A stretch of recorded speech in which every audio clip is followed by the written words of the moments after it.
Hi అండి, welcome to our channel middle class కబుర్లు. ఈరోజు ఒక కోడి కథ. ఒక కోడి స్వేచ్ఛగా విహరిస్తున్న కోడిని ఒక పాము వచ్చి కాటు వేస్తుంది.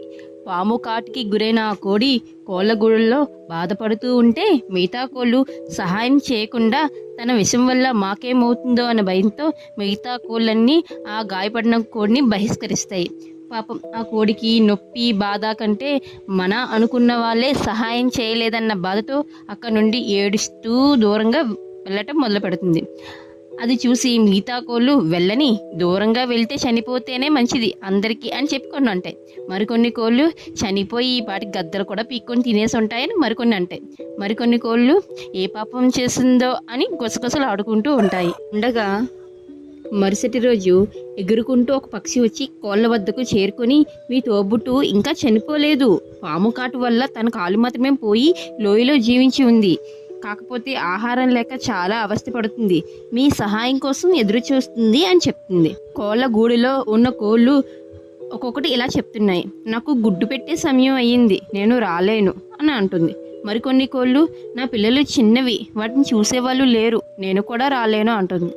మరికొన్ని కోళ్ళు, నా పుంజు నన్ను వదిలి ఉండలేదు, నేను కూడా రాలేను అని చెప్తుంది. ఆ మాటలు విన్న పక్షి ఇంకా ఏం చేయాలో తెలియక పక్షి అక్కడి నుంచి వెళ్ళిపోతుంది. ఇలా 2 రోజుల తర్వాత పక్షి వచ్చి ఇలా చెప్తుంది, మీ తోబుట్టు చనిపోయింది, దాన్ని పూడ్చడానికి ఎవ్వరూ లేరు అని పక్షి వచ్చి చెప్తుంది. ఈసారి అలా చెప్పగానే కోళ్ళగూడులో ఎంతో నిశ్శబ్దం. అయ్యో, ఎంత ఘోరం జరిగింది, మనలో ఒకరు చనిపోయారా, మనం అందరం కలిసి చివరి చూపుగా చూసి వద్దాం అని చెప్పి అనుకుని బయలుదేరుతాయి. ఏడుస్తూ లోయ వైపు వెళ్ళడం మొదలుపెట్టాయి. అక్కడ కోడి లేదు, అక్కడ ఒక కాగితం ఉంది.